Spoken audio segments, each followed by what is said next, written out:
Hey folks, welcome to Moonshift Audio. In this week's video, I'm going to show you how to make a melodic house track in the style of Tinlicker and other artists in that same kind of Anjunadeep sort of space. This week, I'm going to be looking at the drums, chords, and background elements. Here's a look at what we'll be making.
My name's Jack, I'm a producer and a mix engineer based in the UK. I specialise in working with electronic and pop music, so if you're in those genres and you'd like to work with me to get one of your tracks to the point where you're genuinely excited to release it, then you can get in touch down in the comments or at moonshiftaudio.com.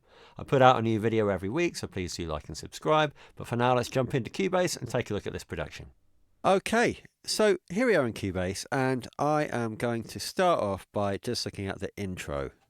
There's a few elements here, but the main source of kind of emotion, and this is where we set the sort of tone for the track, and we sort of define what the chords are going to be for the track, is a pretty basic set of piano chords. And I used this stock instrument, comes with Cubase, called Lo-Fi Piano, on a clean upright setting, and here are the chords that I drew. This is just the same set of chords repeated. I can solo this for you.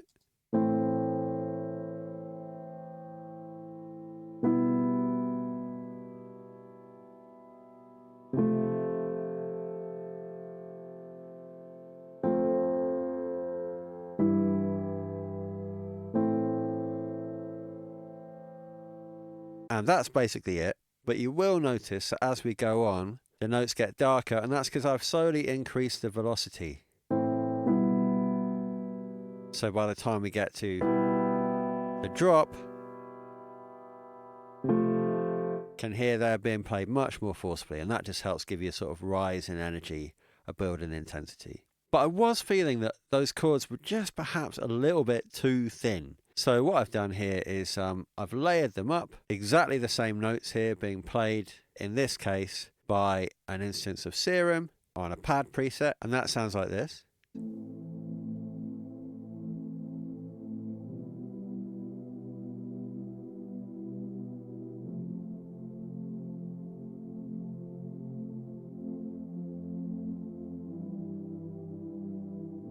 Quite subtle, and this is the piano on its own. Definitely taking the lead, that piano sound. But if I bring in this pad layer underneath now,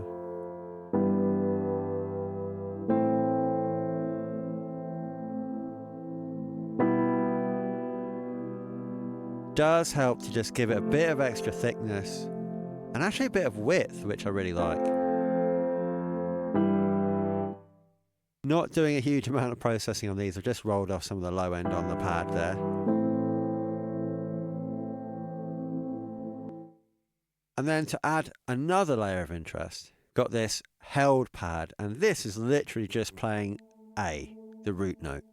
One long held note.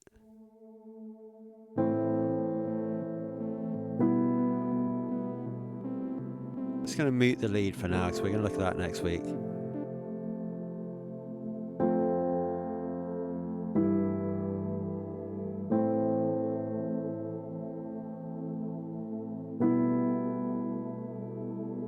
You can see I'm just opening the filter.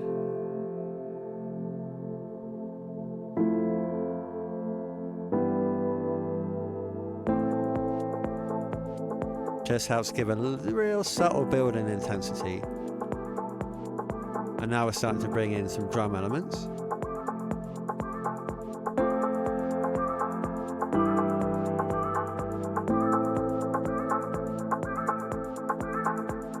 And that vocal sample.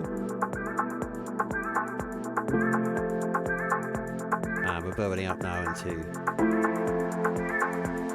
the drop.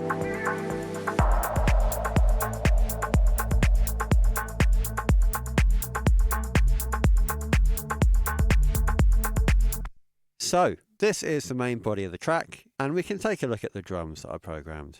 The beat's pretty straightforward.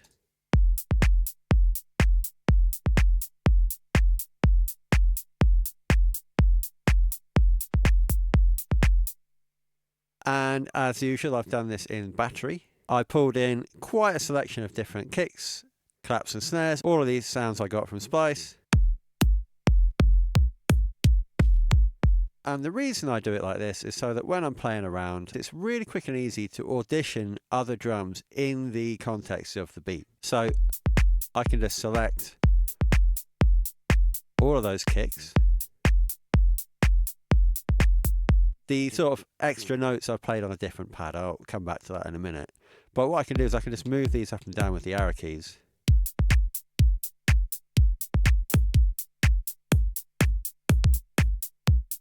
And I can just sort of audition those in the context of the beat, which is a really nice way to be able to do it. And of course that works as well for things like the claps.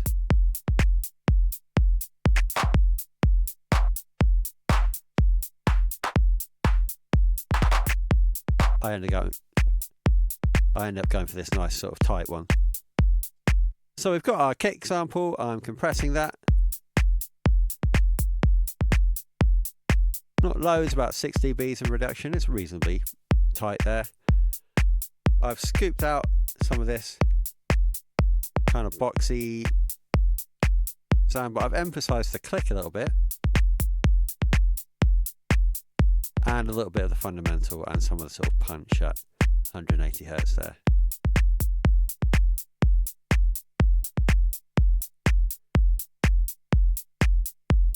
I've then gone through a decapitator.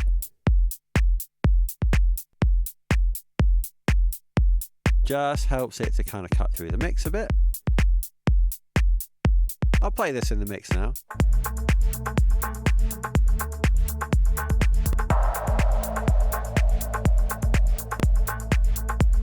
Just giving it just a little bit of extra sort of bite there.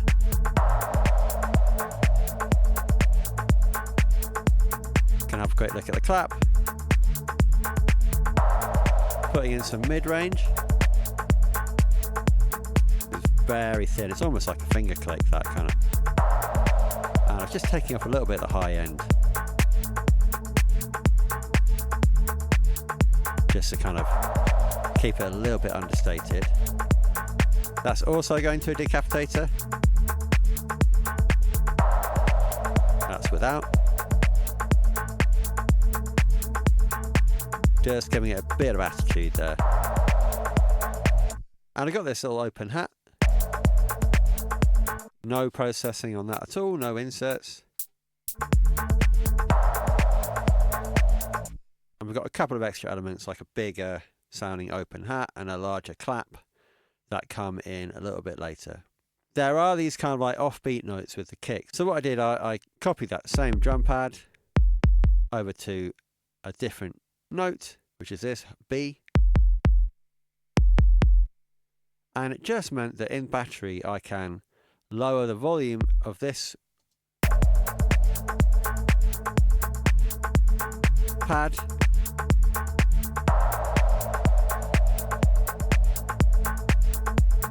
And just that way I can adjust the volume of all of those ghost notes on one easy control. I haven't got to worry about messing around the velocities and all that sort of thing.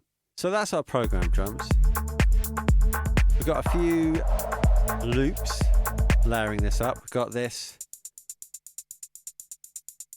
nice loop I grabbed off Spice. It's nothing complicated there. That sounds to me just like a sort of 808 style hi-hat with a little bit of velocity work going on. And also some panning. It goes from left to right, which I quite like.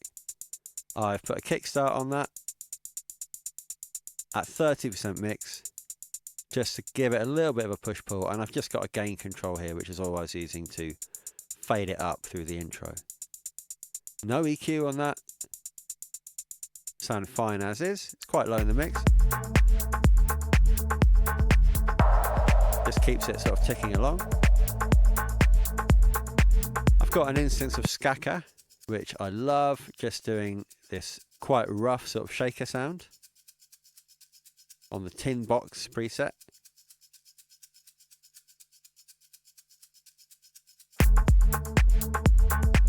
If we hear it without the Skaka,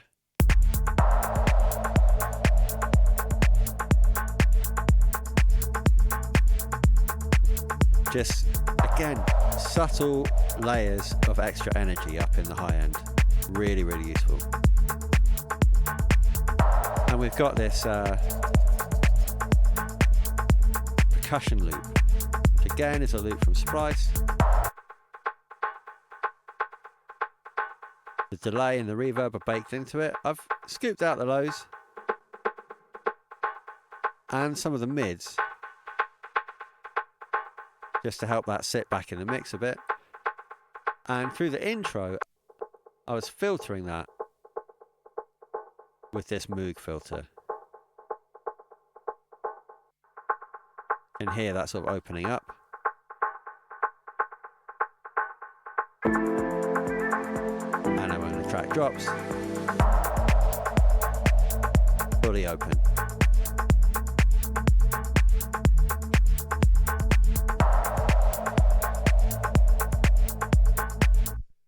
So when we get to the sort of switch, like the second drop partway through this section of the track, we beef up the drums quite a bit. The main thing we do is to add a big open hi-hat, which is a 707 hat, and sort of 909 style clap there. And if we listen to the transition,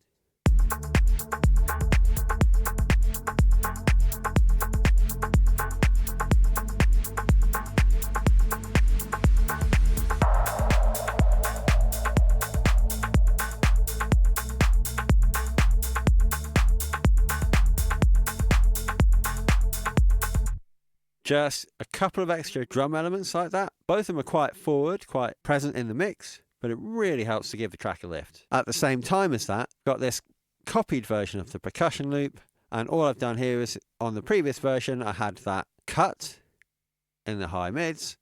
Here we've actually replaced that with a boost. And if you want to hear the transition between those two,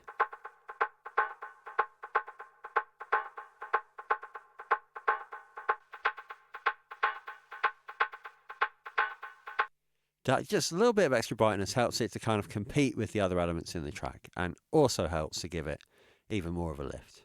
There's another little element here which I really like that I made up for the drums, and this is, I've called it kick noise, but it's not really anything to do with the kick. It sort of plays alongside the kick, and it's kind of like a manipulated sort of white noise sound. It sounds like this.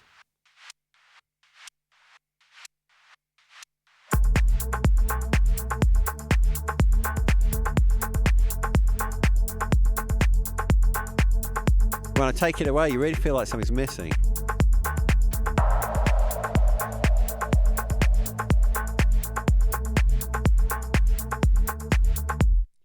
And what this is just some noise. If I turn off all the inserts, I'm using this Mini Moog V from Arturia. I've turned off all the oscillators apart from the noise. And so that's all we got. This sounds a bit funny, but I really like the flavour of the noise that you get from the Mini Moog. That's the only reason I chose this plugin. You can use any synth with a noise generator, would be fine for this. And now we can start going through the processing. So first thing I did, scoop out all of that mud. I also took a little bit off the top. Then I had some fun getting into Shaper Box. So the first thing I did, just going to turn off the filter, is I drew this curve on the volume. And here's one for the filter.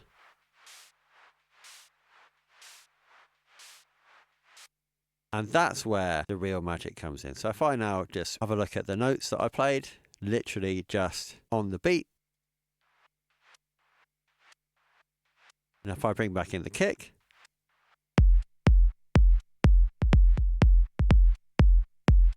got that nice kind of flicking on every other kick, which I really like. Decapitator, just roughing this up. And then another Pro Q3, just to really boost the top end after it comes out of that decap.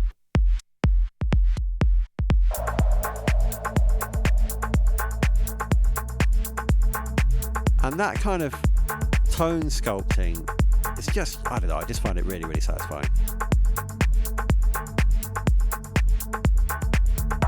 Can I take a quick look at the bass now? This is a Reese patch from I think it's from a drum and bass pack that I got quite a while ago. It's quite gnarly.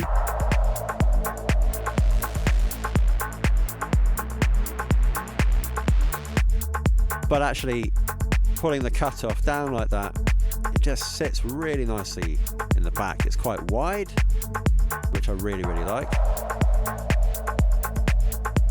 I'm compressing it quite heavily with an LA28, and you can see the gain reduction there. The needle's wobbling all over the place, and that is basically smoothing out the inconsistencies and level that you get with a lot of Reese type sounds.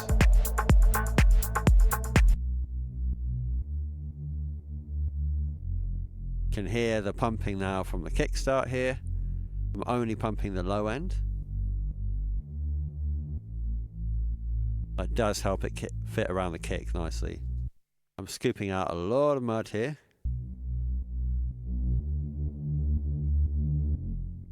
Which is just sort of fighting with some of the other elements in the track. If I play it in the mix. That's with the EQ bypass. You can hear how it can really become overpowering.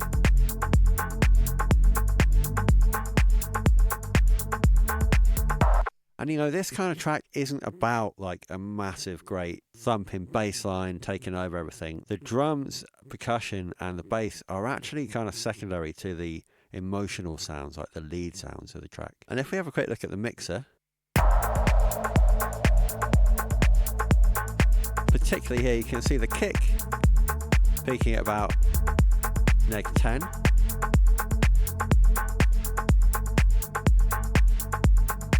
And the Reese, much lower than that,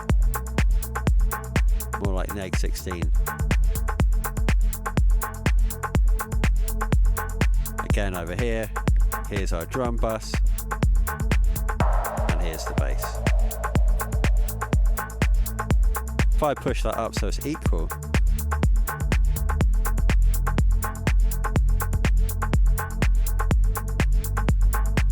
becomes a little bit much when we bring in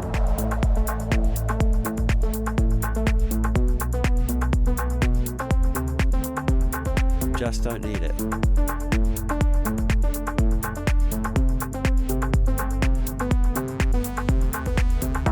Speaking of the drum bus, we'll take a quick look at that now. Everything's coming through this SSL bus compressor. Just like the way it brings out some of the detail and those percussive elements. Bit of I Heart NY. Particularly on those percussion elements, it's sort of quite aggressive. And then I'm just clipping off everything that I could get away with a standard clip.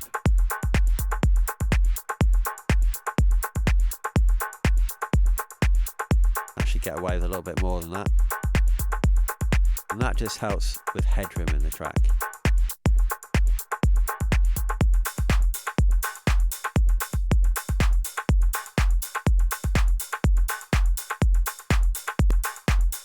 So basically no audible difference here when I bypass that.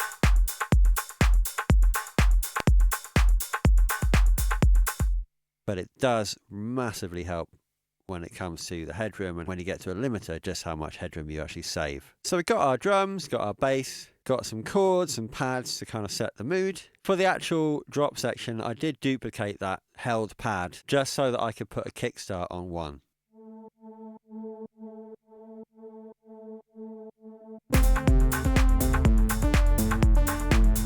Just helps the whole track to bounce a little bit more, but a kickstart on the intro just sounds really weird.